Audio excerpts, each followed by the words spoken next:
Hello everyone. आज हम लोग पढ़ने वाले हैं law of conservation of linear momentum. इस टॉपिक में हम कुछ चीज़ें देखेंगे। सबसे पहले देखेंगे कि मोमेंटम होता क्या है। सेकंड, मोमेंटम का न्यूटन लॉज से क्या रिलेशन है। थर्ड, कि कंजर्वेशन ऑफ मोमेंटम क्या होता है। Then we will derive Newton second law in context of conservation of momentum. फिर हम लोग देखेंगे इंटरनल और एक्सटर्नल फोर्सेस कैसे होते हैं और कुछ प्रॉब्लम्स करेंगे। तो सबसे पहले समझते हैं पहला पॉइंट कि मोमेंटम होता क्या है। मोमेंटम की क्वालिटेटिव डेफिनेशन अगर ली जाए तो मोमेंटम हमें इनर्शिया के बारे में बताता है। मोमेंटम इनर्शिया के बारे में बताता है। मोमेंटम ऑफ इनर्शिया, मोमेंटम और इनर्शिया डायरेक्टली प्रोपोर्शनल होते हैं। एक एग्जांपल लेते हैं कि आप एक सड़क पे खड़े हो, एक बड़ा सा पत्थर आपकी तरफ लुढ़कता हुआ आ रहा है। आप वही इंसान हो, सड़क पे खड़े हो, एक बच्चे की साइकिल आपकी तरफ लुढ़कते हुए आ रही है। आपको पूछूं क्या आप इन दोनों में से किसको रोक लोगे? आप बोलोगे इसको रोक नहीं पाएंगे, इसको रोक लेंगे। क्यों? इसको क्यों नहीं रोक सकते? इसका मास ज़्यादा है, मास ज़्यादा है, इसका मास कम है। दोनों की वेलोसिटी अगर 10 मीटर पर सेकेंड हो, सेम स्पीड से दोनों आपकी तरफ आ रहा हो, तो भी आप इसको नहीं रोक पाओगे, इसे रोक लोगे। रीजन? आप बोलोगे मास इसका ज़्यादा है। किसी फिजिक्स ना पढ़ने वाले इंसान से भी पूछो तो वो बोलेगा ये भारी है, ये हल्का है, इसलिए रोक नहीं पाएंगे। चलो, भारी हल्का यहाँ पे कारण है। एक दूसरा एग्जाम्पल लेते हैं कि आप खड़े हो, आपको किसी ने एक पत्थर फेंक के मारा। इस पत्थर का वजन है 20 ग्राम। सेकेंड एग्जाम्पल लेते हैं, आप खड़े हो, आप पे किसी ने गोली चला दी, बुलेट फायर कर दी। उस बुलेट का भी वेट है 20 ग्राम। सेम क्वेश्चन आपसे पूछे कि दोनों में से किस केस में आप रोक लोगे सामने से आ रहे ऑब्जेक्ट को। इस केस में आप रोक लोगे, इस केस में आप नहीं रोक पाओगे। कारण पूछे, क्यों नहीं रोक पाओगे? बुलेट की वेलोसिटी काफी हाई है, 200 मीटर पर सेकेंड, 250 मीटर पर सेकेंड, लगभग साउंड के स्पीड के नियर। इसकी स्पीड काफी स्लो है क्योंकि किसी ने हाथ से फेंका है इसको। तो यहां पे कारण बन रहा है स्पीड। जिसकी स्पीड ज्यादा है आप उसको रोक नहीं पा रहे। यहां पे कारण बन रहा है मास। जिसका मास ज्यादा है आप उसको रोक नहीं पा रहे। कंक्लूड हम ये कर सकते हैं कि किसी भी बॉडी में कितना इनर्शिया कंटेन्ड है वो बताता है हमें मास और स्पीड, मास और वेलोसिटी। अगर बॉडी के मास और वेलोसिटी को मल्टीप्लाई कर दे, मास और वेलोसिटी को मल्टीप्लाई कर दे तो मुझे एक क्वांटिटी मिलता है, इसका नाम है मोमेंटम। पी से डिनोट करते हैं। तो मोमेंटम हमें क्या बताता है? Inertia of motion. किसी ऑब्जेक्ट में कितना इनर्शिया है ये बताता है मोमेंटम, उसको नापने का काम करता है। इस केस में दोनों बॉडी का स्पीड सेम है, बट एक का मास ज्यादा है, एक का मास कम है। दोनों में से इनर्शिया किसका ज्यादा है? जिसका मास ज्यादा है। इस केस में पूछे तो मास तो बराबर है, बट इनर्शिया किसका ज्यादा होगा? बुलेट का। यहां इनर्शिया ज्यादा होगा बिकॉज वेलोसिटी हाई है। मास और वेलोसिटी को अगर कंबाइन कर दे, गुना कर दे, प्रोडक्ट निकाले तो मोमेंटम मिल जाता है। तो क्वालिटी वाइज मोमेंटम हमें क्या बताता है कि बॉडी में कितना इनर्शिया कंटेन्ड है। जितना ज्यादा मोमेंटम उतना ज्यादा इनर्शिया, जितना कम मोमेंटम उतना कम इनर्शिया। ये है मोमेंटम। तो मोमेंटम का फॉर्मूला हमें यहाँ से मिले, P = mv, ये फॉर्मूला हमें मिला। पहला पॉइंट हमने पढ़ लिया। सेकंड पढ़ते हैं कि how is it related to Newton's law. Newton के 3 लॉ थे।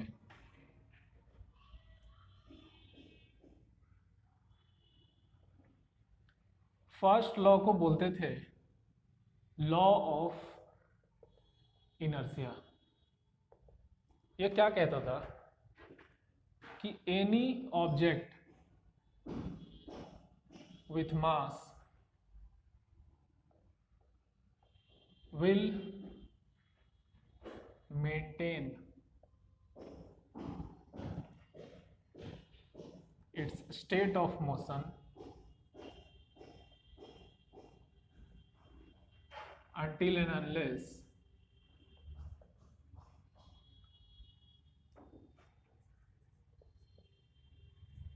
an external force is applied। साधारण शब्दों में पूछे ये क्या कह रहा है, तो इसका जवाब ये होगा कि कोई भी ऑब्जेक्ट जिसमें मास है वो तब तक कंटिन्यू करेगा अपना state of motion. State of motion दो तरह का हो सकता है, या तो वो मूव कर रहा होगा या रुका, तो वो अपने स्टेट ऑफ मोशन में रहेगा, उसको मेंटेन करेगा। कारण क्या है? इनर्शिया। ये प्रॉपर्टी है जो यूनिवर्स के सारे ऑब्जेक्ट में जिसमें भी मास है पाया जाता है। अपने मोशन को वो तभी बदलेगा, तभी चेंज लाएगा जब कोई फोर्स अप्लाई होगा। बिना फोर्स अप्लाई हुए वो अपने मोशन को मेंटेन रखता है। इसी प्रॉपर्टी को हम इनर्शिया बोलते हैं। तो जिस बॉडी में इनर्शिया ज्यादा है उसके मोशन को बदलना उतना डिफिकल्ट होता है। लेट्स से कि एक साइकिल है और एक कार है। एक कार है, आपको कहा जाए धक्का मारो, धक्का मार के दोनों का स्पीड 10 मीटर पर सेकंड कर दो, जोर लगाओ और 10 मीटर पर सेकंड कर दो। आसान किस केस में होगा? फिजिक्स ना पढ़ने वाला इंसान भी बोलेगा साइकिल को धक्का मार के 10 मीटर पर सेकंड के स्पीड तक पहुंचाना बहुत आसान है। डिफिकल्ट किस में होगा? इसमें। क्यों क्यों होगा डिफिकल्ट? क्योंकि इस बॉडी का इनर्शिया ज्यादा है। ज्यादा क्यों है इनर्शिया? क्योंकि इस बॉडी में मास ज्यादा है। एक सेकंड एग्जांपल लेते हैं, यही एग्जांपल रहने देते हैं, बस कंडीशंस हम चेंज कर देते हैं कि साइकिल 10 मीटर पर सेकंड से आपकी ओर आ रहा है और कार भी 10 मीटर पर सेकंड से आपकी ओर आ रहा है।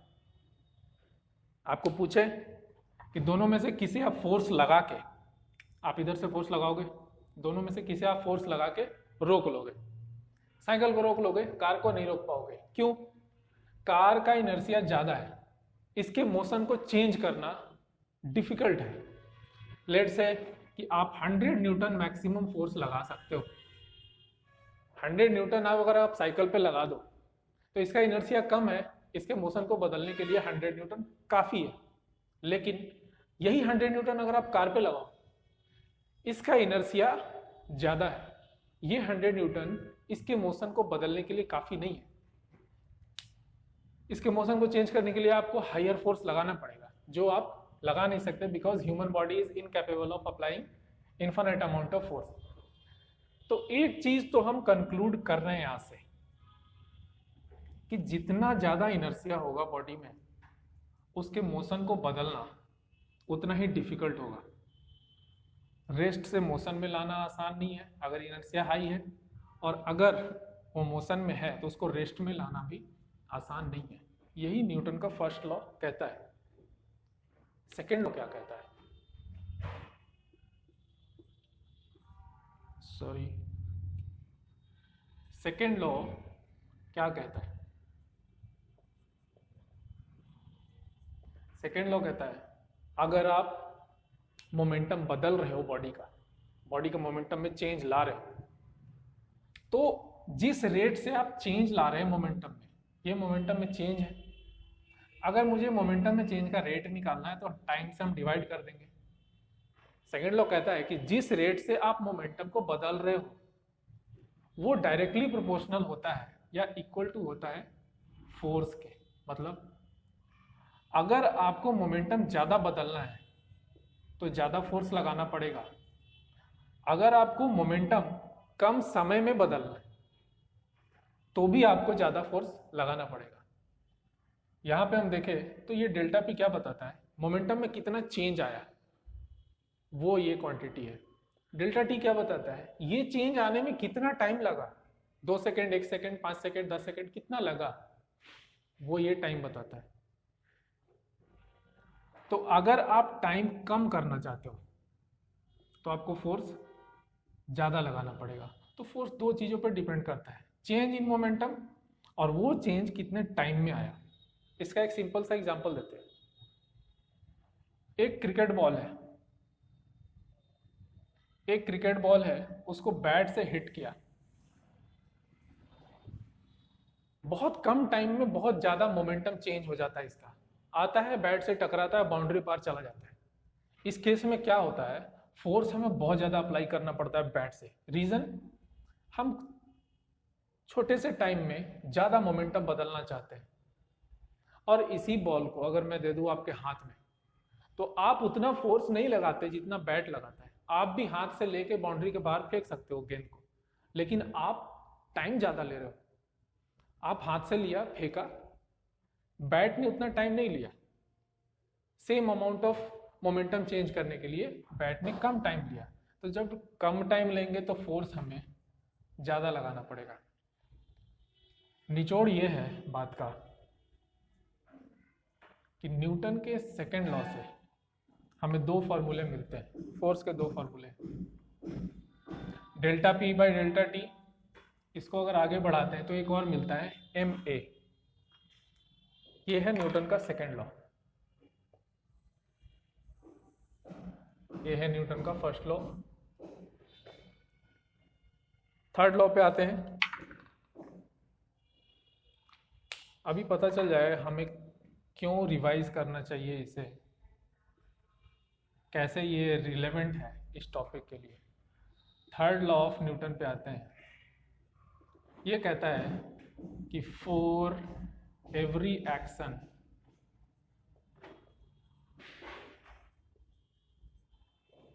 There is equal and opposite reaction. कोई भी एक्शन वाला फोर्स अकेले एग्जिस्ट नहीं कर सकता। जैसे ही हम एक्शन करेंगे, जिस बॉडी पे हम एक्शन कर रहे हैं, फोर्स अप्लाई कर रहे हैं, वो बॉडी रिएक्शन फोर्स अप्लाई करेगा अपोजिट डायरेक्शन में। ये न्यूटन का थर्ड लॉ कहता है। लेट्स से कि एक वॉल है, मैंने एक गेंद दे मारी बॉल पे, वॉल पे गेंद दे मारी, बॉल इधर जा रहा था, मतलब इसका मोमेंटम इस डायरेक्शन में था। टकराने के बाद बॉल का मोमेंटम इधर हो गया, मोमेंटम में चेंज आया, मतलब किसी ने फोर्स अप्लाई किया बॉल पे, बिना फोर्स लगाए मोमेंटम में चेंज आएगा नहीं। क्यों नहीं आएगा? न्यूटन का फर्स्ट लॉ तो यही कहता है कि अगर आप फोर्स नहीं लगा रहे हो तो उसका स्टेट ऑफ मोशन बदलने वाला नहीं है। ये इधर जा रहा था, इधर ही जाता रहता, लेकिन ये वापस आ गया, मतलब किसी ने फोर्स लगाया इस पर। किसने फोर्स लगाया? वॉल ने। इस वॉल ने इस बॉल पे इस डायरेक्शन में फोर्स लगाया और बॉल इस डायरेक्शन में आने लगा। हुआ कैसे? ये बॉल गया, टकराया, बॉल ने एक्शन फोर्स अप्लाई किया दीवार पे। इस एक्शन के रिएक्शन में दीवार ने रिएक्शन फोर्स अप्लाई किया बॉल पे, और इस रिएक्शन फोर्स के कारण बॉल का मोमेंटम चेंज हो गया। पहले मोमेंटम इधर था, पॉजिटिव एम बी, बाद में हो गया negative M B, because it is coming towards negative X direction. तो ये न्यूटन का थर्ड लॉ कहता है। न्यूटन का थर्ड लॉ एक और चीज समझने में मददगार है, हेल्पफुल है, इंटरनल और एक्सटर्नल फोर्सेस। इंटरनल फोर्सेस हमेशा न्यूटन के थर्ड लॉ से रिलेट होते हैं, क्योंकि इंटरनल फोर्सेस एक्शन और रिएक्शन फोर्सेस से बनते हैं। ये हम लोग आगे देखेंगे। अब आ जाते हैं हम अपने मेन टॉपिक पे कि कंजर्वेशन ऑफ मोमेंटम वाला लॉ कहता क्या है। ये मैं इरेज कर देता हूं, रहने देते हैं। कंजर्वेशन ऑफ मोमेंटम क्या कहता है? स्टेटमेंट, प्रॉपर स्टेटमेंट इसका ये है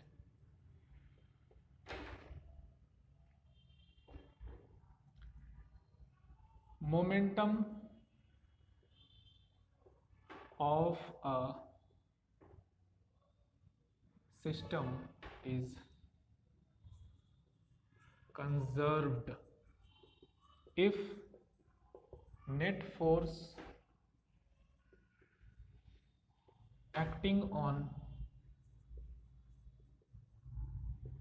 system is 0। ये प्रॉपर स्टेटमेंट है।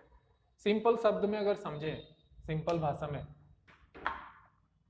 तो ये कह रहा है कि एक सिस्टम का मोमेंटम नहीं बदलेगा, कंजर्व मतलब चेंज नहीं होगा, अगर फोर्स 0 है तो। पहले वर्ड को समझ लेते हैं, सिस्टम क्या होता है। सिस्टम का मतलब है system of bodies, system of bodies. एक बॉडी है तो हम उसको कहते हैं बॉडी। अगर दो बॉडीज है, लाइक एक इधर से गया एक इधर से गया, दोनों टकराया, कोलाइड हुआ, कोलाइड होकर बाउंस बैक हुआ, लेट से ये इलास्टिक कोलिजन हुआ, तो जब दोनों को कंसीडर करेंगे एक साथ तो उसको कहेंगे सिस्टम, सिस्टम ऑफ बॉडीज।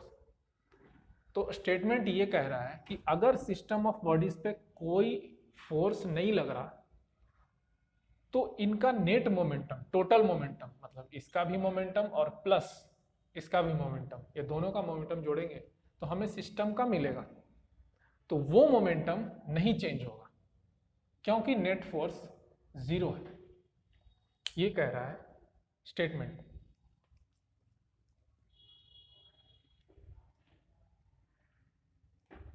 अब हम लोग ये समझते हैं कि फोर्स नहीं लगता है तो मोमेंटम क्यों नहीं बदलता।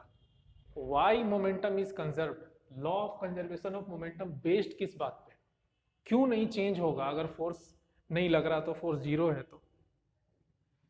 यहां आ जाते हैं, इस बात को समझने के लिए फर्स्ट लॉ पे आ जाते हैं। फर्स्ट लॉ ने क्या कहा, अगर आप फोर्स नहीं लगाओगे तो बॉडी जिस स्टेट ऑफ मोशन में था उसी स्टेट ऑफ मोशन में रहेगा, अगर रेस्ट में था तो रेस्ट में रहेगा, अगर मूव कर रहा था तो मूव कर रहा होगा, वो ना स्लो डाउन होगा ना फास्ट होगा। ये फर्स्ट लॉ कह रहा है। Law of conservation of momentum भी तो यही कह रहा है कि अगर आप फोर्स नहीं लगाओगे तो मोमेंटम नहीं बदलेगा। मोमेंटम बदलने के लिए क्या बदलना चाहिए, या तो मास बदले या वेलोसिटी बदले। सिंप्लिसिटी के लिए हम मान लेते हैं कि मास कांस्टेंट है, क्योंकि यूजुअली किसी बॉडी का मास चेंज नहीं होता। कुछ केसेस में चेंज होता है, जैसे कि रॉकेट के केस में मास चेंज होता है। तो मास अगर कांस्टेंट है तो फर्स्ट लॉ के अकॉर्डिंग बिना फोर्स लगाए वेलोसिटी में कोई चेंज नहीं आने वाला। ये तो कॉमन सेंस की भी बात है कि एक ऑब्जेक्ट रखा हुआ है, बिना फोर्स लगाए इसकी वेलोसिटी में चेंज आएगा क्या? नहीं, इसकी वेलोसिटी पहले भी 0 थी, बाद में भी 0 होगी। दूसरा ऑब्जेक्ट मूव कर रहा है, इट इज मूविंग, बिना फोर्स लगाए ये रुकेगा क्या? नहीं, इस पे कुछ तो लगना चाहिए, फ्रिक्शन लगना चाहिए, कोई एक्सटर्नल फोर्स लगना चाहिए, तभी ये रुकेगा। इसकी वेलोसिटी में चेंज तभी आएगा जब हम फोर्स लगाएंगे। ये कह रहा है न्यूटन का फर्स्ट लॉ। यही law of conservation of momentum का भी स्टेटमेंट है कि अगर आप फोर्स नहीं लगा रहे हो तो मोमेंटम कंजर्व रहेगा, मतलब कि वेलोसिटी चेंज नहीं होगा, मोमेंटम चेंज नहीं होगा।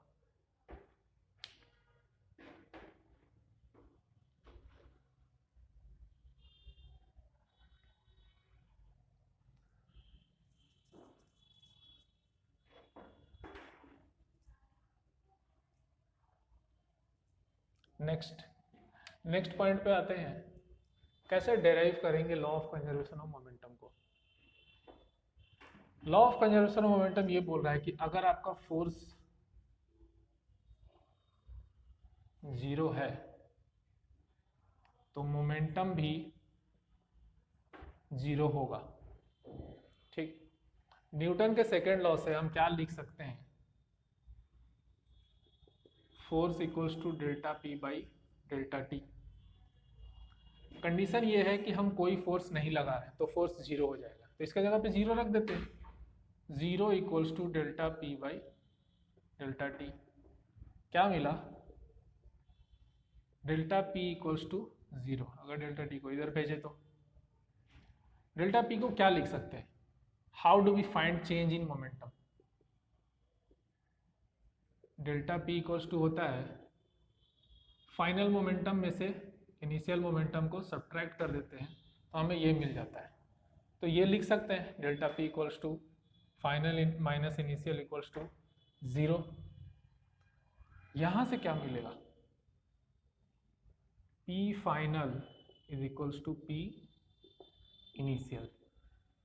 इसको इधर भेज दें तो ये निगेटिव पॉजिटिव हो जाएगा।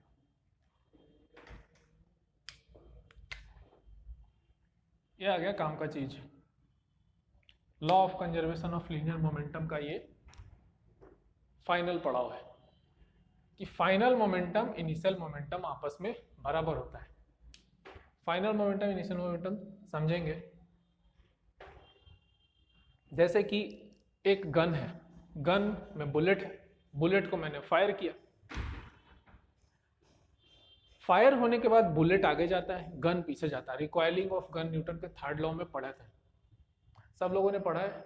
रिकॉइल होता है, गन पीछे जाता है, बुलेट आगे जाता है। इनिशियल पोजीशन में गन रेस्ट में था, फायर हुआ, गन मोशन में आ गया। लेकिन इस सिस्टम में दो बॉडी है, एक गन है और एक बुलेट है। तो सिस्टम का मोमेंटम अगर इनिशियली 0 था, because gun was in rest, तो उसका मोमेंटम 0 होगा। रेस्ट में है तो velocity 0, momentum 0। Law of conservation of momentum के अकॉर्डिंग फायर होने के बाद भी सिस्टम का मोमेंटम 0 होगा। मींस बुलेट का मोमेंटम और गन का मोमेंटम हम ऐड करेंगे तो हमें 0 ही मिलेगा। एग्जांपल्स देखेंगे, उससे समझ में आ जाएगा।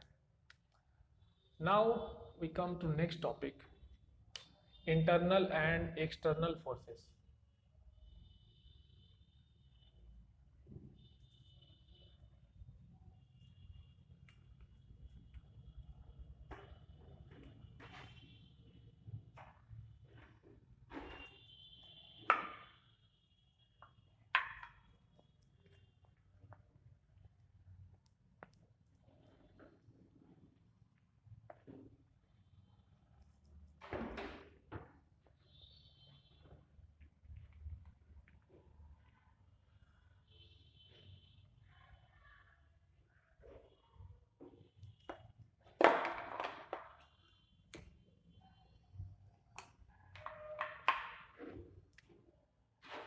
एक्सटर्नल फोर्स क्या होता है? वर्ड से पता चल रहा है, कोई एक्सटर्नल मीडियम से जब फोर्स लगता है, सोर्स जब बाहरी हो, उसे एक्सटर्नल फोर्स कहेंगे। एग्जांपल, कार है, कार पे फ्रिक्शन लगता है आगे की ओर। ये फ्रिक्शन कौन लगा रहा है कार पे? रोड। ये एक्सटर्नल फोर्स का एग्जांपल है।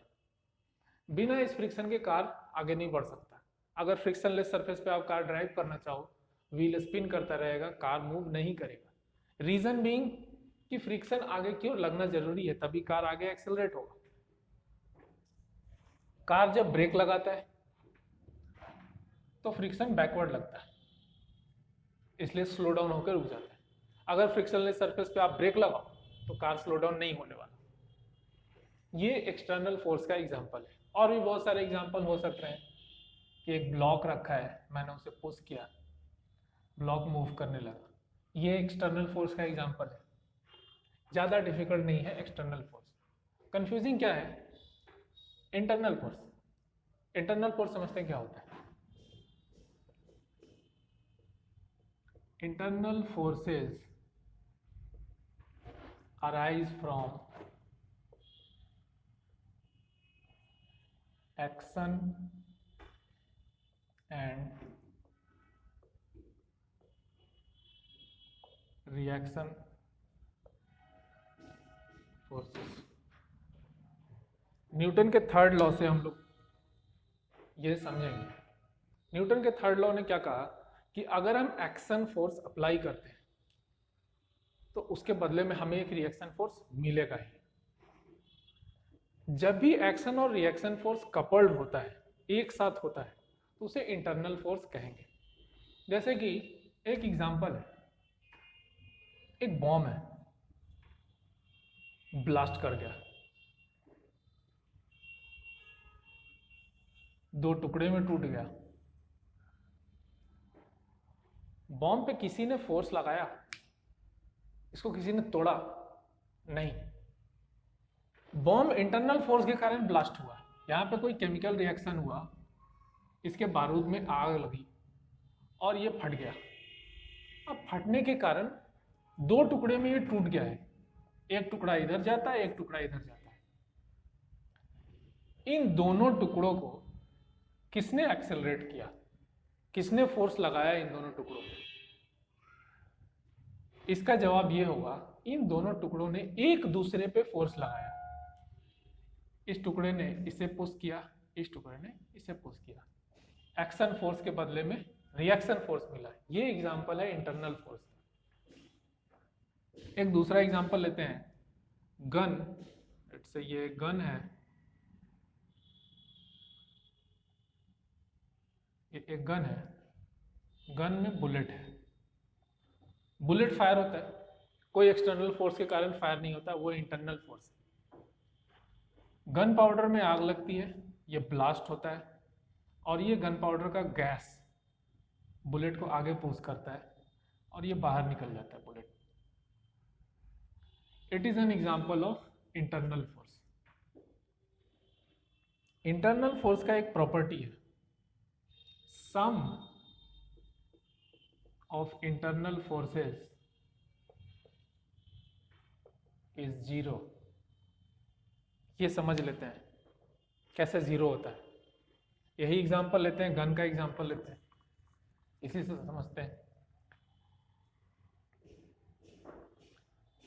अगर हम इस मैकेनिज्म को इग्नोर करें कि गन पाउडर में आग लगता है, फलाना ढिमकाना जो भी होता है, सिंपली अगर समझना चाहें, बुलेट बाहर क्यों निकला हाई स्पीड से? किसी ने पुश किया होगा, फोर्स लगाया होगा। किसने फोर्स लगाया? गन ने। Gun pushed bullet out. Bullet पे फोर्स लगाया और उसको पुश आउट कर दिया। मतलब कि गन ने क्या किया? एक्शन किया, एक्शन फोर्स किया। मान लेते हैं कि एक्शन फोर्स वो F लगाया, गन ने F फोर्स अप्लाई किया, कैपिटल F। न्यूटन के थर्ड लॉ के अकॉर्डिंग अगर किसी बॉडी ने किसी दूसरे बॉडी पे एक्शन फोर्स लगाया है तो वो बॉडी भी रिएक्शन फोर्स देगा। तो यहां पे क्या होगा? Bullet also push the gun back. Bullet बाहर निकलता है, बुलेट भी गन को बैकवर्ड पुश करता है। यही रीजन है रिकॉइलिंग ऑफ गन का, because bullet is also applying force on gun, gun is applying force on bullet. Newton के थर्ड लॉ के अकॉर्डिंग दोनों फोर्स म्यूचुअल है, अपोजिट है और इक्वल इन मैग्नीट्यूड है। तो अगर गन ने F फोर्स लगाया तो बुलेट ने जो रिएक्शन फोर्स लगाया उसकी मैग्नीट्यूड भी सेम होगी, F F। अगर ये F है, ये F है, तो गन पे एक फोर्स लग रहा है निगेटिव F, बुलेट पे एक फोर्स लग रहा है पॉजिटिव F। निगेटिव पॉजिटिव क्यों लिया? अगर हम कोऑर्डिनेट सिस्टम लें तो ये पॉजिटिव x है, ये निगेटिव x है, तो इस फोर्स का डायरेक्शन इधर है तो ये पॉजिटिव, इसका इधर है तो निगेटिव। दोनों का सम कर दें अगर, -F + F, क्या मिलेगा हमें? 0। तो सम ऑफ इंटरनल फोर्सेस इज 0। अब फोर्स ही 0 है, फोर्स ही 0 है, इंटरनल फोर्स। तो क्या इंटरनल फोर्स के कारण मोमेंटम चेंज होगा? मोमेंटम चेंज करने के लिए तो फोर्स अप्लाई करना जरूरी है ना, और फोर्स ही 0 है, तो मोमेंटम चेंज होगा इंटरनल फोर्स के कारण? नहीं होगा। This brings us to our third point, change in momentum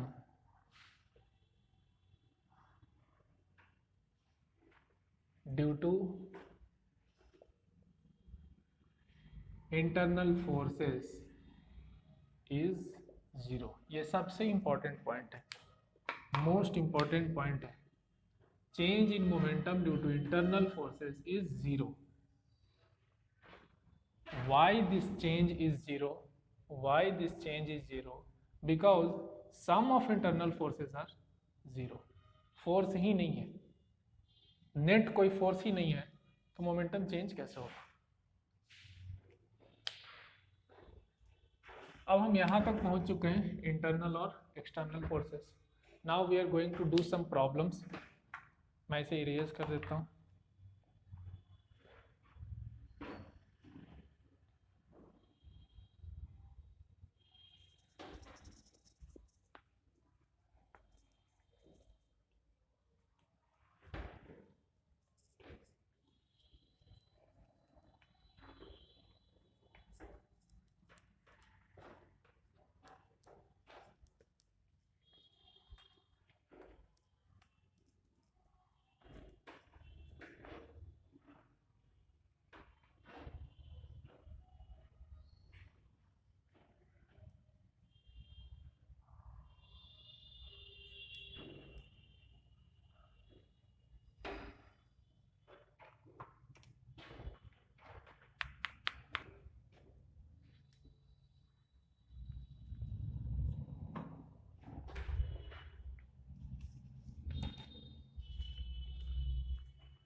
first question है,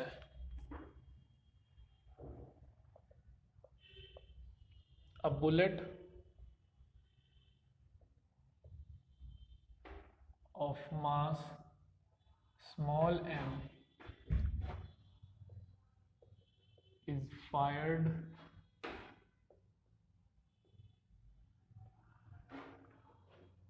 with a speed of small v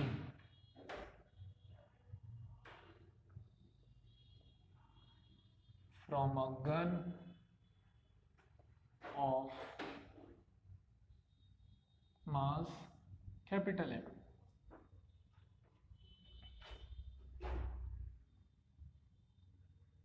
If the velocity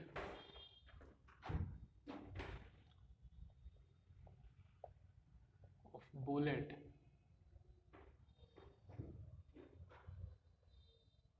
okay, velocity I have already written.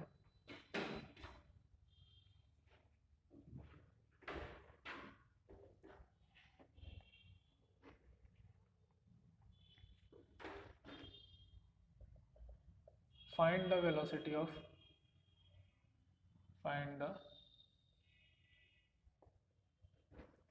it is not a speed, a velocity है।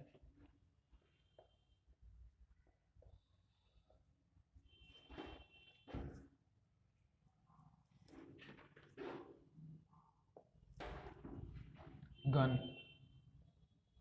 Question ये कह रहा है कि a bullet of mass m, small m, is fired with a velocity of v from a gun of mass capital M. एक bullet को एक gun से फायर करते हैं, बुलेट की वेलोसिटी पता है हमें, स्मॉल v, फाइंड करना है गन की वेलोसिटी। की कॉन्सेप्ट यहां पे क्या है? सॉल्यूशन निकाले इससे पहले हम ये समझेंगे कि की कॉन्सेप्ट यहां पे क्या है। सिस्टम ऑफ बॉडीज में, सिस्टम में दो चीजें हैं, पहला गन, दूसरा बुलेट। ये दो मासेस से बन के बन रहा है हमारा सिस्टम यहाँ पे। तो सिस्टम में दो चीजें हैं, सिस्टम पे कोई एक्सटर्नल फोर्स लग रहा है, any external force, external force zero है। गन फायर क्यों हुआ? इंटरनल फोर्सेस के कारण। इंटरनल फोर्सेस के कारण चेंज इन मोमेंटम जीरो होता है। तो सिस्टम पे कोई फोर्स लगा नहीं, मतलब मोमेंटम चेंज नहीं होगा। मोमेंटम चेंज नहीं होगा मतलब कि डेल्टा पी जीरो होगा। मीन्स फाइनल वाला मोमेंटम इनिशियल वाले मोमेंटम के बराबर होना चाहिए according to law of conservation of momentum. यही है यहाँ पर की कॉन्सेप्ट, इसी पे बन जाएगा ये क्वेश्चन। तो हमें इनिशियल वाला मोमेंटम चाहिए, पी आई लिखते हैं इनिशियल को, क्या होता है मास इनटू वेलोसिटी।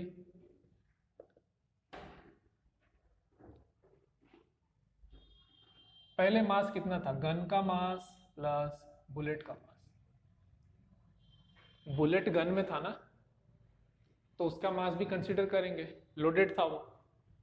गन का मास प्लस बुलेट का मास इनटू वेलोसिटी, दोनों रेस्ट में थे, दोनों में से कोई मूविंग था नहीं, दोनों रेस्ट में थे, जीरो, मतलब कि पी इनिशियल हमें मिल गया जीरो।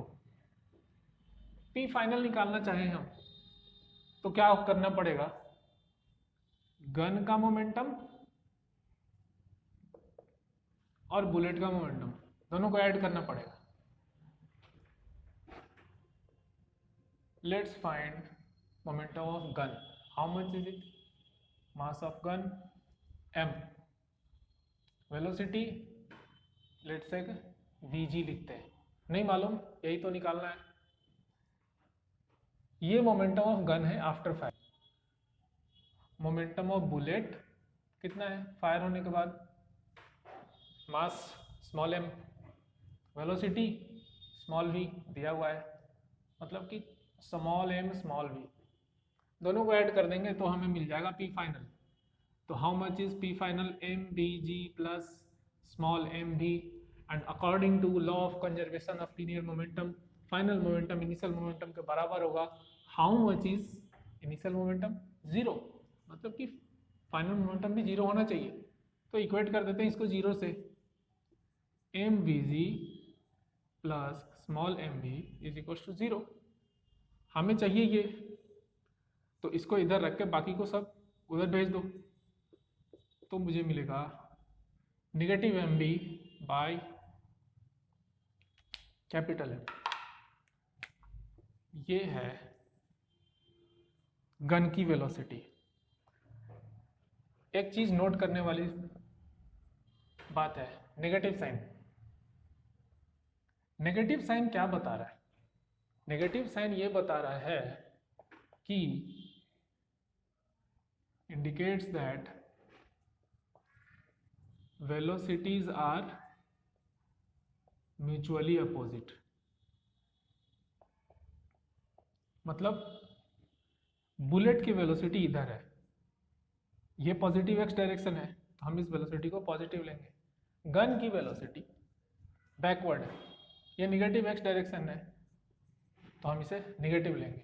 तो जहाँ पे भी हमें निगेटिव साइन मिल रहा है वेलोसिटी में, उसका मतलब ये है कि म्यूचुअली अपोजिट है वेलोसिटीज। आई होप ये समझ में आया होगा। नेक्स्ट क्वेश्चन करते हैं, I am going to erase it.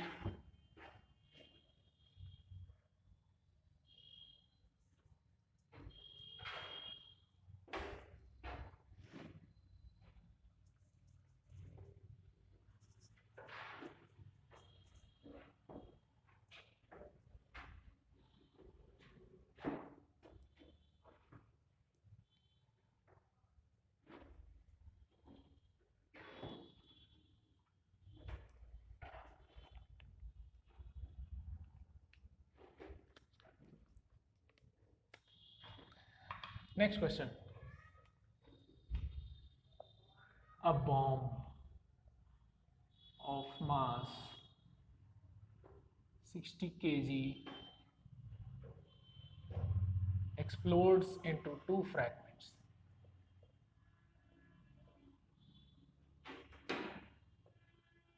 Into two fragments.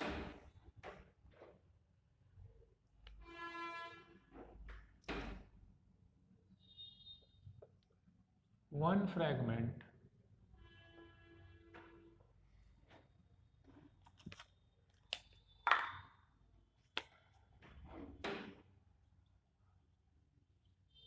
of mass 40 kg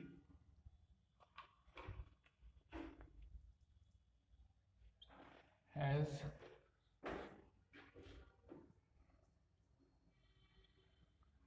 kinetic energy of 96 joules. What is the kinetic energy of other fragment? What is the kinetic energy of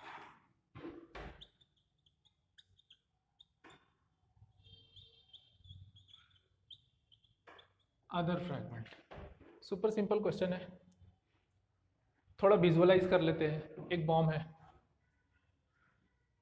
ये रहा bomb, फट गया। फटेगा क्यों?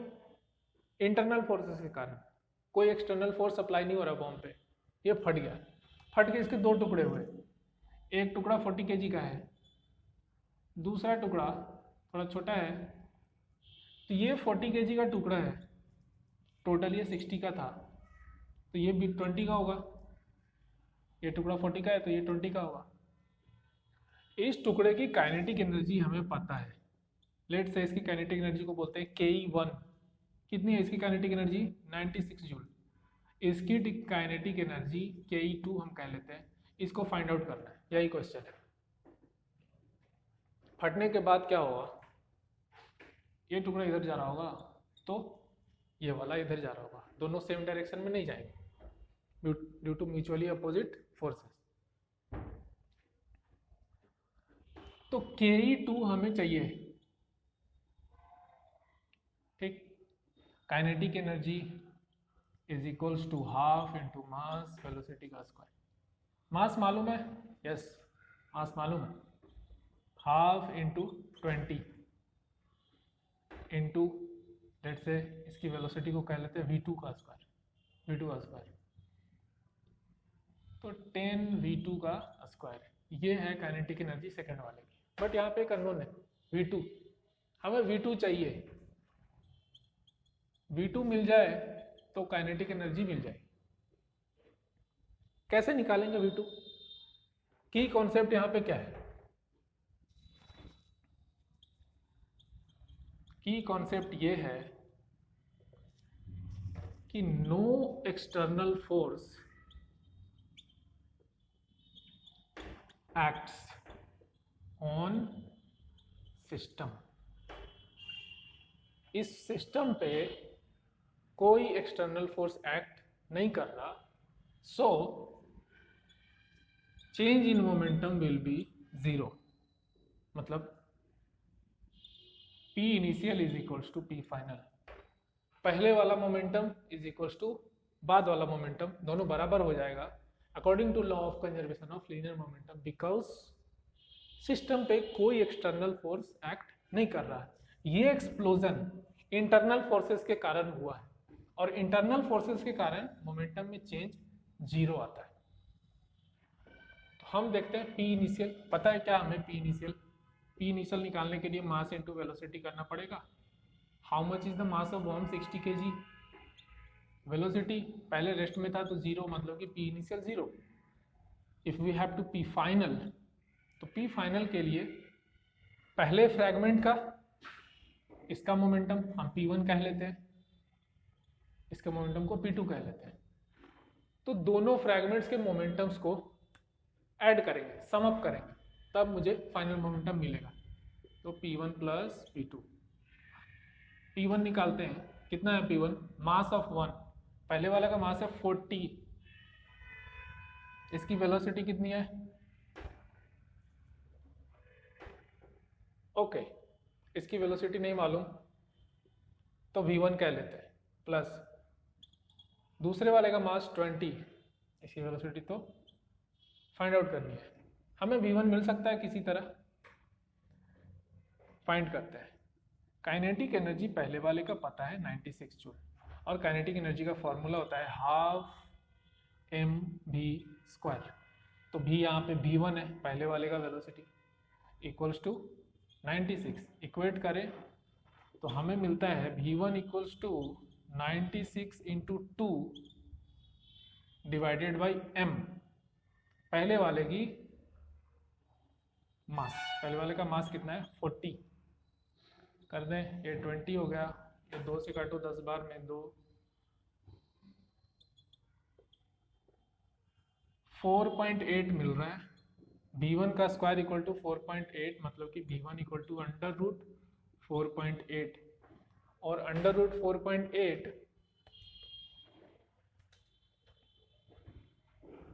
2.19 के बराबर होता है। ये मैंने पहले से कैलकुलेट करके रखा हुआ था। सो पहले वाले की वेलोसिटी है 2.19 मीटर पर सेकेंड, तो ये वेलोसिटी हम यहाँ पे रख देंगे।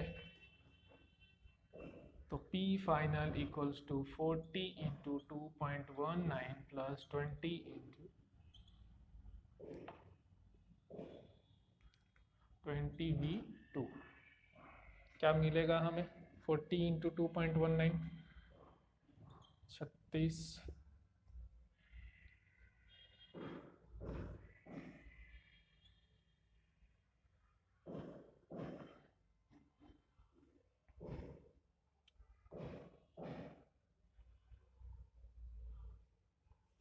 $87.60 plus 20v2।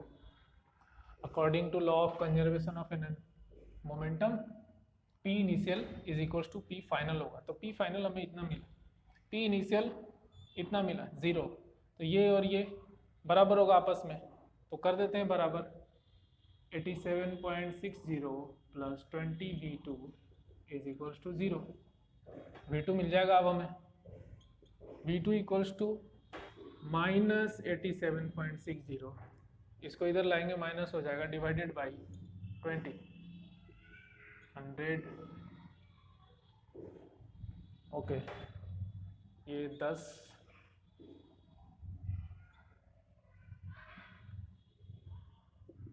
-4.38, negative 4.38। Again negative sign क्या बता रहा है कि v2 v1 के अपोजिट डायरेक्शन में, v1 इधर है तो v2 इधर है। अगर मैंने इसको पॉजिटिव मान लिया तो ये नेगेटिव हो जाएगा। ऐसे पॉजिटिव इसे मानना नहीं चाहिए, साइन कन्वेंशन यूज करना चाहिए हमेशा पे। तो यहाँ पे v2 नेगेटिव मिल गया, मतलब वो v1 के अपोजिट डायरेक्शन में, तो v2 मिल गया हमें। जैसे ही v2 मिला हम काइनेटिक एनर्जी 2 फाइंड कर लेते हैं। सेकेंड वाले की kinetic energy equals to half, ये तो ऑलरेडी कैलकुलेट कर चुके ना, 10v2 square means 10 into 4.38 square. ये अगर कैलकुलेट करें तो हमें मिलता है 191.8 जूल्स। ये सेकेंड वाले की काइनेटिक एनर्जी है। इस क्वेश्चन में क्या क्या यूज हुआ? सबसे पहला, ये एक्सप्लोजन किसी एक्सटर्नल फोर्स के कारण नहीं हो रहा, इंटरनल फोर्स के कारण हो रहा है। इंटरनल फोर्स के कारण चेंज इन मोमेंटम 0 होता है। चूंकि मोमेंटम नहीं बदलेगा, जब बदलेगा ही नहीं तो पहले वाला मोमेंटम बाद वाले मोमेंटम के बराबर होगा। वही कर दिया, पहले वाला मोमेंटम निकाला, बाद वाला निकाला और दोनों को बराबर कर दिया। नेक्स्ट क्वेश्चन पे चलते हैं।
रॉकेट वाला क्वेश्चन है। A rocket of mass 1000 kg is loaded with fuel of mass 500 kg.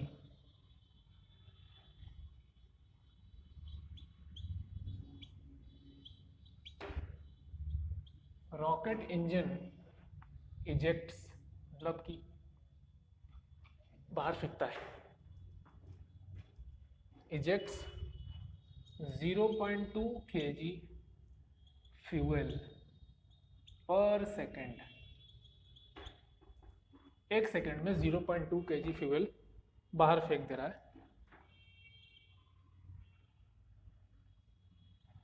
At a speed of 200 meter per second. What is the speed of rocket 50 seconds after launch? What is the speed of rocket 50 seconds after launch?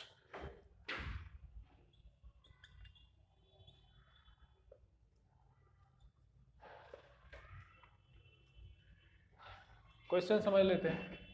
एक rocket है,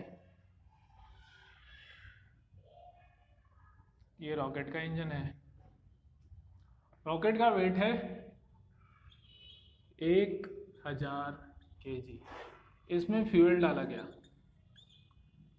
इस fuel का wait है 500 kg। Rocket का engine fuel को नीचे भेजता है, फेंकता है, थ्रोज डाउन। किस रेट से? 0.2 kg पर सेकेंड के रेट से। मतलब कि एक सेकेंड में 0.2 kg फ्यूल नीचे जा रहा है। किस स्पीड से? 200 मीटर पर सेकेंड से। ये 0.2 kg 200 मीटर पर सेकेंड के स्पीड से बाहर आ रहा है। यही है क्वेश्चन। अब इंजन चालू होने पर 50 सेकंड बीतने के बाद रॉकेट की वेलोसिटी कितनी होगी, ये पूछ रहा है। यहां पे सिस्टम में क्या है? पहला है रॉकेट प्लस दूसरा क्या है? फ्यूल। सिस्टम में दो चीजें हैं। की कॉन्सेप्ट क्या है?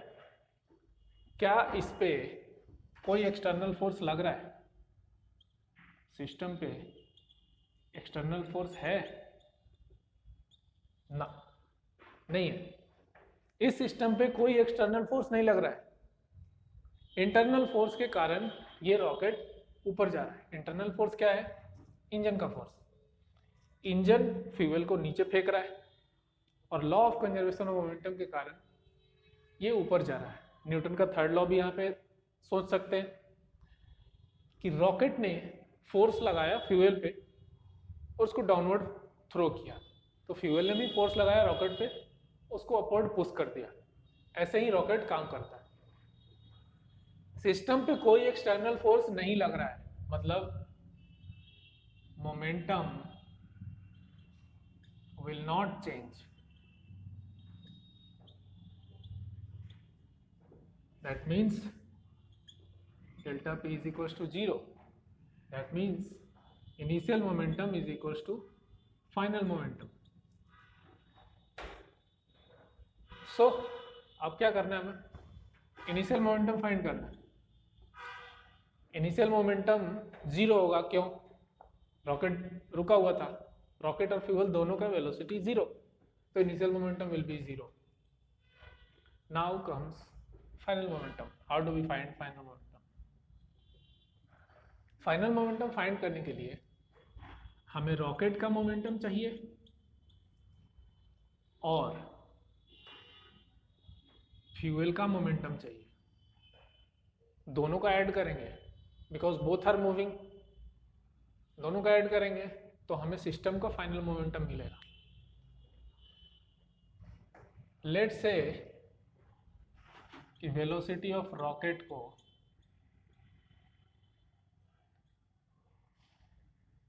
v1 कहते हैं और वेलोसिटी ऑफ फ्यूल को v2 कहते हैं, जो कि 200 मीटर पर सेकेंड दे रखा है।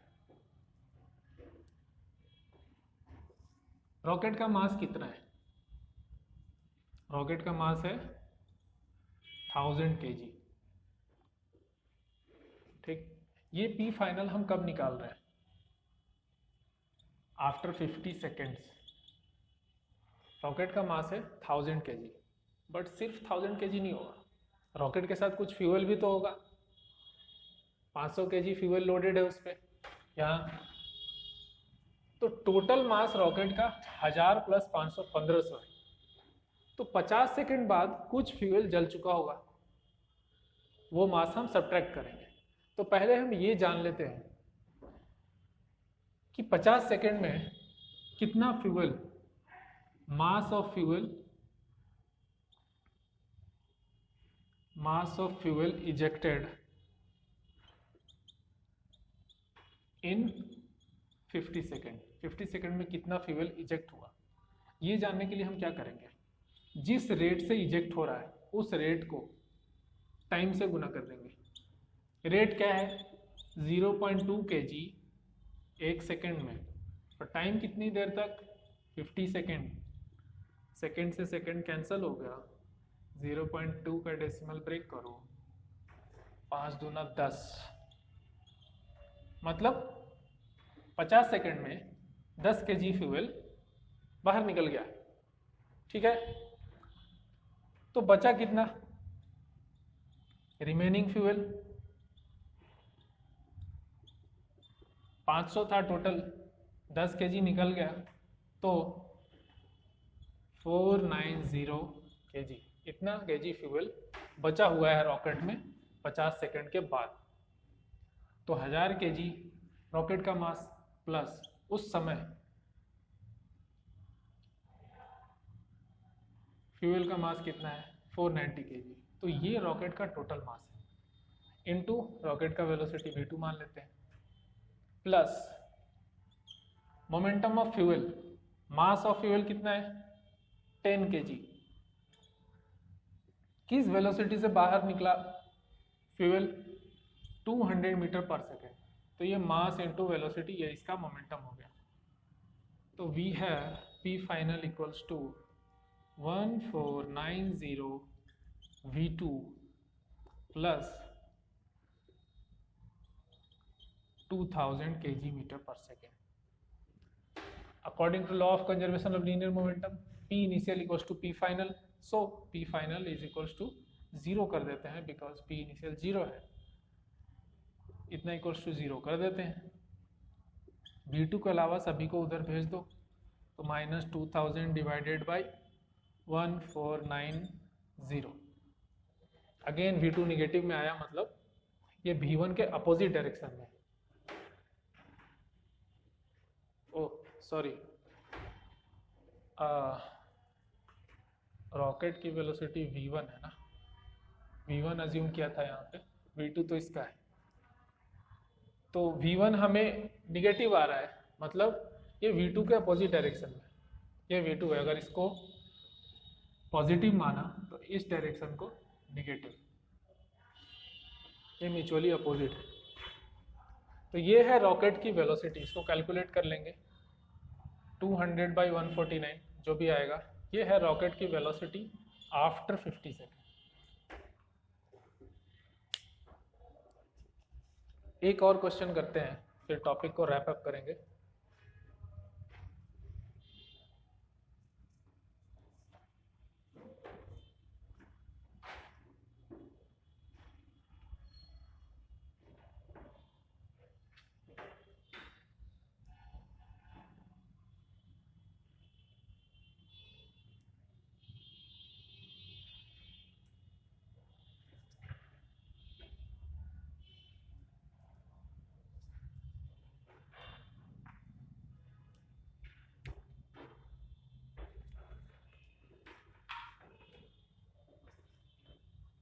A boy of mass 40 kg is sitting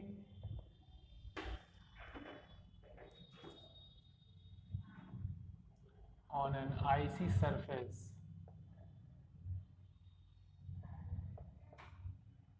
with 4 balls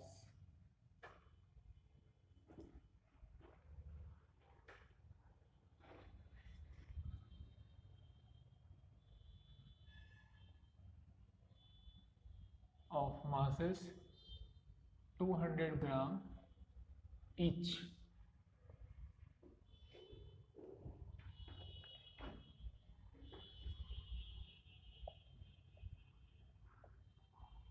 If he throws all the balls at once with a velocity of 10 meters per second in front of him, then how much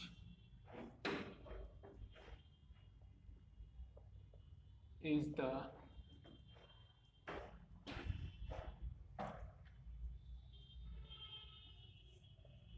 velocity of boy after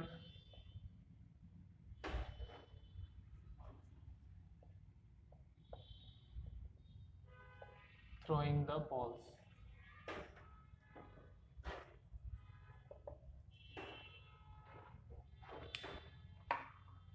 question समझ लेते हैं। एक लड़का है,